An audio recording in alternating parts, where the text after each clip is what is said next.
This is the GTN Show. Welcome. Now, I'm back with a bit of a bump after Kona, but I'm delighted to say to lessen the blow, I am joined by pro triathlete Fraser Cartmel. Fraser, thanks for joining me today. Thanks for having me, Heather. Now, we're going to be discussing a lot with you guys today. We're going to be having a discussion about finish line antics. We'll, of course, be answering your questions, and we will also be touching on aspects of the environment. Yeah, and on top of that, we're going to be sharing some of your photos. And even though it's just a week after Kona, there are still plenty of races to cover.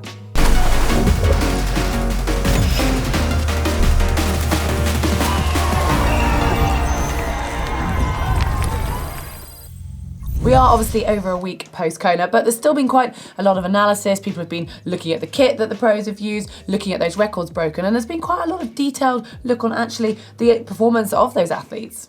And one thing that we actually picked up on was a recent video on GTN about a good friend of mine, David McNamee, referencing how he finished his race in Kona last weekend, or so much how he perhaps didn't finish his race because, you know, David just soaked up the atmosphere. He walked across the finish line and he really made sure he enjoyed the moment. So it got us thinking as what necessarily might be your thoughts on how to finish a race? Well, I mean, there were quite a few comments saying, you know, why was he not racing to the very end, to the line? I mean, apparently he did realise that he wasn't going to break that 8-hour barrier. I mean, he was going to win the bronze, whatever. The person behind was a long way back and, you know, the first and second had already finished. So if he wasn't going to make that barrier, why not actually allow himself a bit of time to soak up that atmosphere that you talked about and to give back to the crowd? They've been waiting there for hours to see these top finishers come through, and why not give something back to them? But seem to really actually, you know, some people seem a bit offended that he didn't race, you know, flat out right to the end. I don't know what you think on that. No, I mean, and it is a good point, the fact that there is crowds who have been there for a long time and they certainly do want to see the top athletes finish.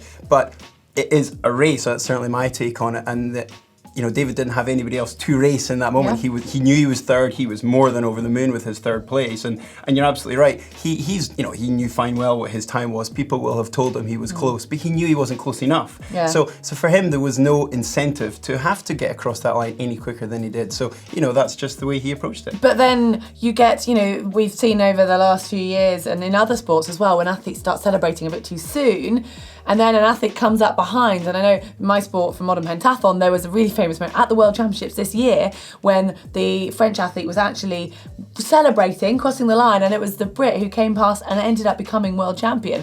And I don't know what your thoughts are on that, of like sportsmanship. Should you respect someone if they've already ahead of you but they're celebrating, or is that their mistake? And should you race until that line? Yeah, and I saw that finish on the TV. I thought it was fantastic. I mean, it's fantastic for a British athlete to win. And I certainly recall one that sticks out in my mind most vividly was a French athlete, Jeremy Jerkovic, who I've raced a lot against. And a few years ago now, 2013, he was winning a 70.3 in Brazil. And, you know, he was soaking up the finish line crowd and he just soaked up a little bit too much. Brazilian athlete came flying around the corner behind him.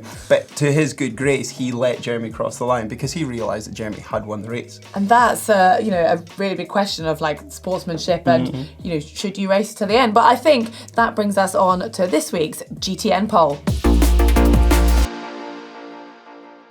Right, well, we want to know what you think about finish line etiquette and whether you should sprint or race all the way to that finish line. So yes, get to the finish line. No, like David did, or another, let us know in the comments. Yeah, well, to enter that poll, just click on the link up here. And that brings us on to the results from last week's poll.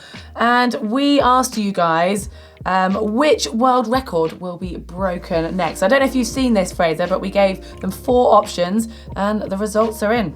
0%, and I would agree with this. Thought that men would break the 7 hour for the Ironman distance. I mean, that isn't in Kona, that's the Ironman distance race. It was my suggestion. Yeah, I mean it's a little while away, yeah, I think it might be. Well, 24% of you thought that the women's Ironman distance will go sub-8 in the next couple of years. We'll have to wait and see.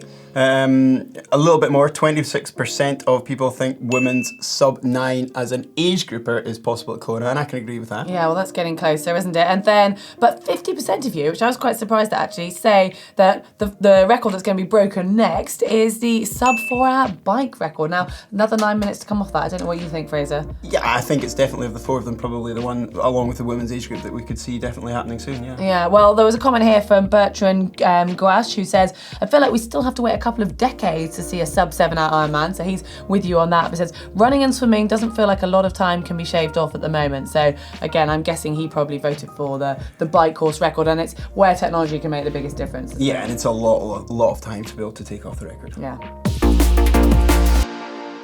Right, moving on to question time, where we have a look through some of the comments and questions at the bottom of the videos over the last week and pick a couple to share with you. And there's 2 this week that we've chosen. This first one in from Mark and Cone. I have another question about the video over the sweet spot training. Can you do sweet spot training for the run sessions? Well, in theory, sweet spot training on a bike is the same as threshold training, which obviously converts quite nicely to running.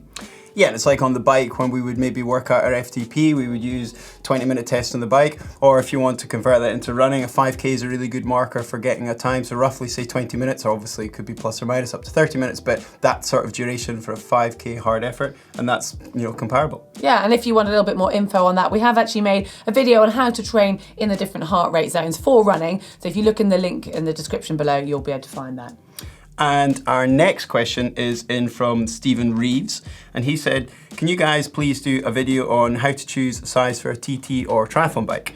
I've read online that people typically size down when they're going from road to the TT, but that could be old school information. Love the vids. Thanks very much.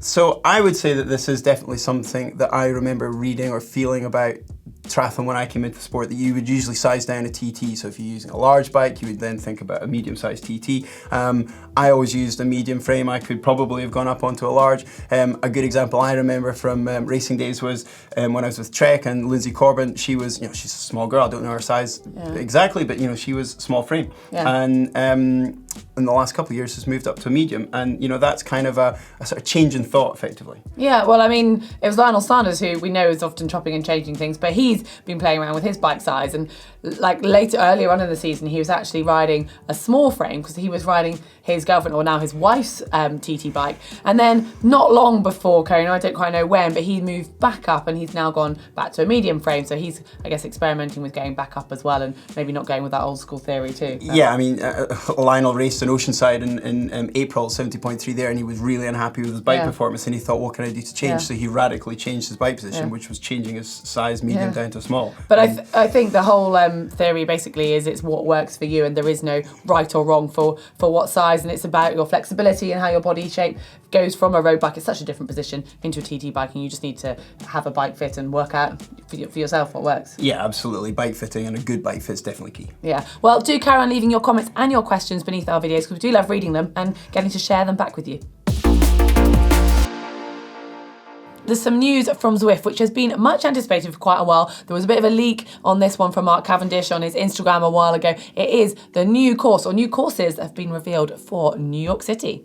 Yeah, I've been using Zwift this last year and I've really enjoyed doing it, but any sort of new exciting courses, well, it's pretty, to be anticipated, and I would certainly look forward to using them, absolutely. Yeah, well, apparently they've devised 5 different courses, and New York is known for being fairly flat, so they've made hills by putting in bridges where you get to it's a bit of a future meets the current day New York, so they've added some animations and you're going up hills and you're looking down onto the city with cars around you. I haven't yet seen it or had a go on it. But... Yeah, my understanding is that they've tried to kind of transport you out of Central Park, because obviously it's completely flat, and it just gives you some sort of aspect of hills, which is a great part of Zwift, that you can really have to get in and out of the saddle and change gear, and that's something that they're managing to bring into more and more of their routes. Yeah, I think you'd get a bit bored if you were just cycling around Central Park. I mean, I've run around Central Park, but it's quite cool that I thought that I'm probably not going back to New York for a while, but actually can maybe go and experience it from the comfort of my own home. Go on it. Yeah, it's pretty cool. Well, in other news, still sticking with America actually, it's been Hurricane Michael that has caused a lot of devastation,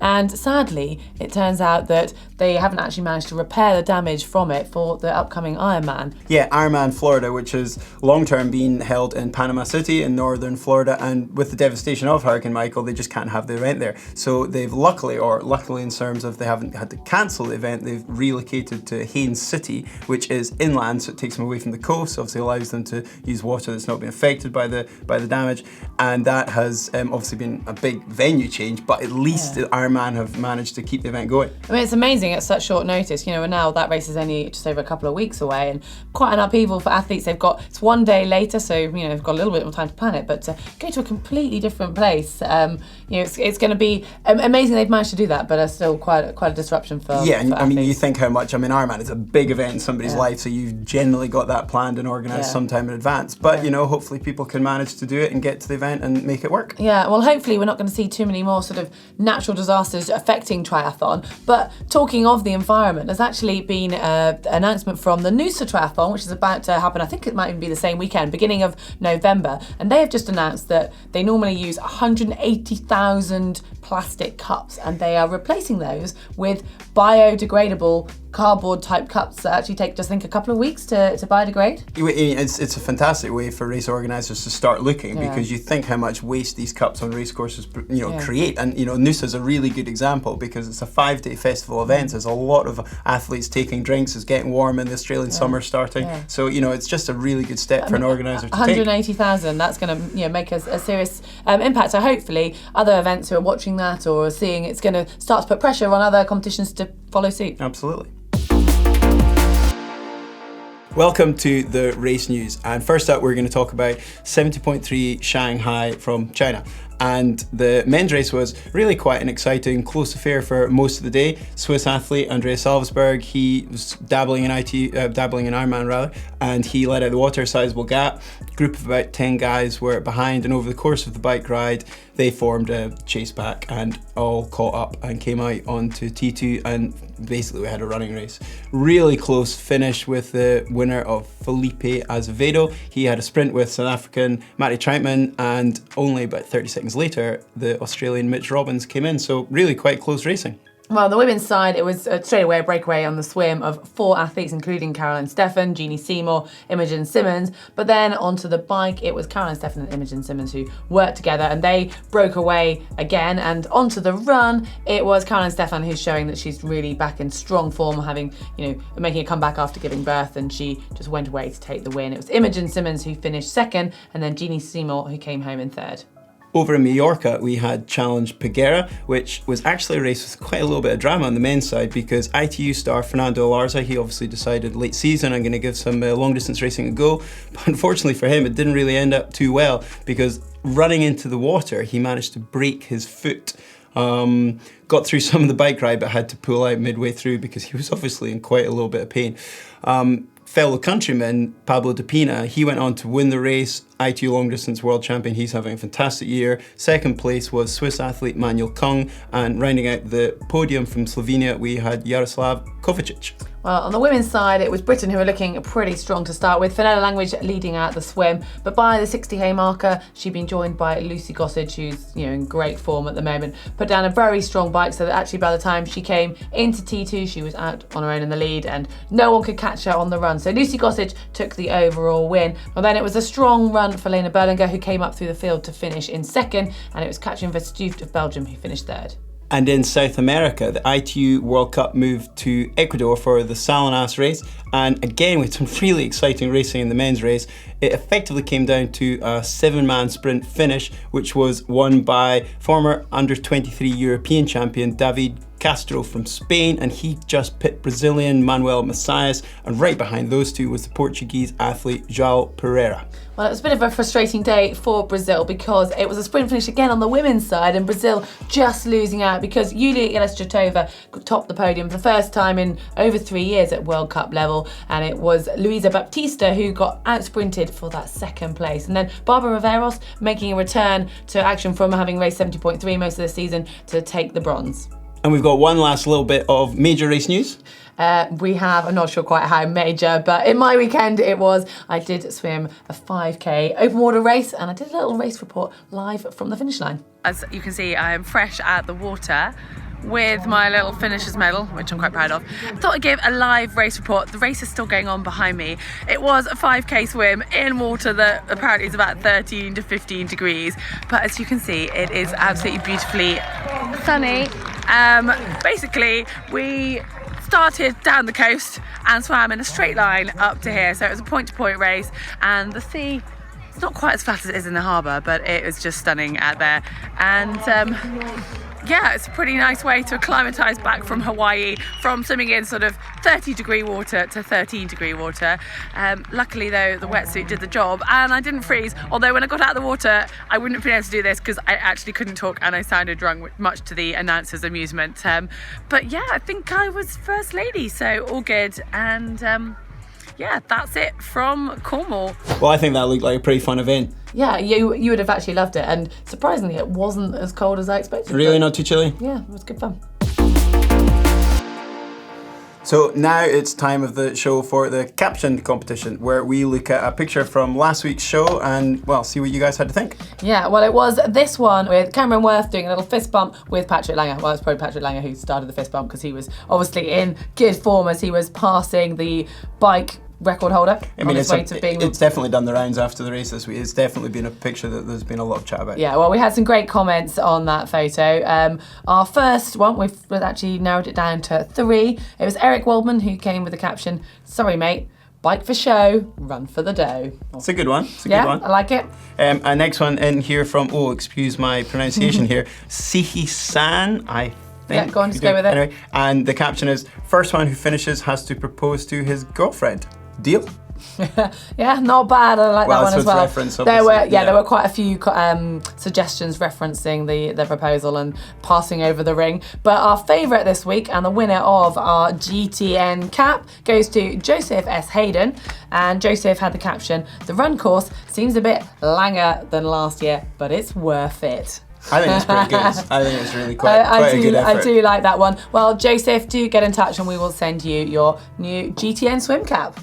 Well, anyway, for this week, we have chosen this photo. If you wanted to describe this one, Fraser. Yeah, so here we've got one of the athletes last week in Kona crossing the finish line, but it's a different finish than you would usually see. So we've got here Marcus Cook, who's actually crossing the finish line, carrying a cardboard cutout, effectively, of his previous self, and his previous self in so much as he was a good bit heavier in that previous life. I mean, that is quite incredible. Like, just look at the size. He's like half of the man. It's amazing, and it's stories like this that are so inspiring. I think you said you watched it actually live. Yeah, I got up again. Well, I watched the race live and went to bed, woke back up, switched the laptop on and watched the last half an hour or so of the live finish. So it was really cool to actually watch him cross the line, and he was, suitably delighted. Yeah, well, it's an inspiring photo, but we actually want to hear your caption suggestions. So if you want a chance to win your own GTN cap, just leave your caption suggestions in the comments below. Right now, it's time to have a look at some of your photos and share them back with you guys. We've got this first one that's sent in from a transition zone by John, and it says Giant Propel, modified for triathlon training using a triathlon bike fit. So he says after nailing his bike fit, he's actually got his transition position nailed by practicing laps of the garden. This is dedication. It's a lot of dedication. I mean, it's not something I can say I have done myself, but I wish I had, because it's really neat. It's well put together. He's got his helmet and his tri-bars, his race numbers sat in there ready to go. He's even got the elastic there on his shoes, so his bike shoes are nice and horizontal, ready to jump into when he gets on the bike. I can see there he's used the elastic with the bottle cage to keep the shoes level. Everything's been thought of. Double towels. Even got gels on the top tube. I mean, the only thing I would say is maybe you're not always going to have that much space. I think that's the luxury of that. That's definitely a good point. But yeah, I guess you at least make sure you've got everything and a nice giant road bike ready to go. And he's got tri-bars on as well. They're just hidden under the helmet. So nice setup there, Really John. good effort. Really good effort. Cool. Well, this next one comes in from Sebastian. And under the bike section, I've just seen this now, he says, "Riding with my feet." I like that. I think it's alluding to... Code for running. Yeah, go for running. Yeah, we do want to see your running photos as well, so thanks for sending this one in, Sebastian. And it is in Bad Kreuznach in Germany. And his description is that he's found some beautiful trails while being in the Bad Kreuznach area for a short business trip, apparently. So his trails have ended up taking him to the edge of a beautiful cliff above the river Na, which is the pronunciation I'm going to go with. Yeah, we'll go with Na. A nicely good place for a run, no doubt. Yeah, it says the cliff almost 300 metres high, and that's pretty stunning backdrop. A nice selfie, I like it. And our final one this week. This looks familiar. I don't know who sent this one in. Okay, hands up. I couldn't resist. I did get to swim in a beautiful location on the weekend, and I just thought I had to slip this one in. It would have been rude not to take a picture of that view. It would. Well, I didn't actually take this photo because I am somewhere in there. Of course. I mean, obviously I'm somewhere near the front. No, I don't actually know where I am in this photo, but it is from the Mad Hatter Polcaris 5K swim that I did down in Cornwall. It was a point-to-point swim, which is quite unusual for open water swim. So we started in Charlestown and then headed to Polcaris and absolutely spoilt with idyllic weather. Yes, this is the UK and the sea was completely flat. Admittedly, it wasn't quite as warm as Hawaii, but it was stunning. But anyway, to save you having to see more of my photos next week, I want you guys to send in any pictures that you might have. And it's getting to that time of year when maybe you're starting to set up your pain caves and you want to send in your photos from your indoor training. Or if you're lucky enough, like Fraser, to still have a race left in the season, going somewhere sunny, then sending your transition pics or any other nice swimming photos. We'd love to see them.